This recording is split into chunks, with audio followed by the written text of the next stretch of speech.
Hey guys, today I'm going to show you how to use Xero Projects. Let's get started.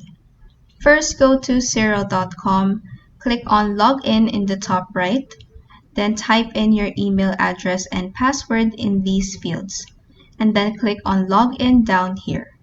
This action will lead you to your Xero dashboard. Up here in the navigation menu, click on Projects and click on All Projects so you can view all of the projects that you have. If you want to start a new project, click on New Project in the top right corner, then click Draft. This pop-up will open where you will type in a contact, which is usually a client of yours. Next, type in a project name, then add a deadline so you can keep your project on track.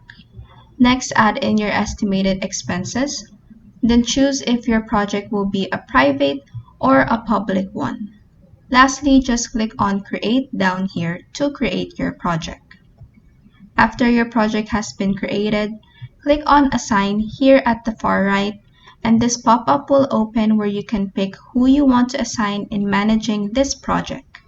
After that, just further customize your project to your needs and preferences. And that is how you can use Xero Projects. If this video helped you, please like and subscribe for more helpful tutorials.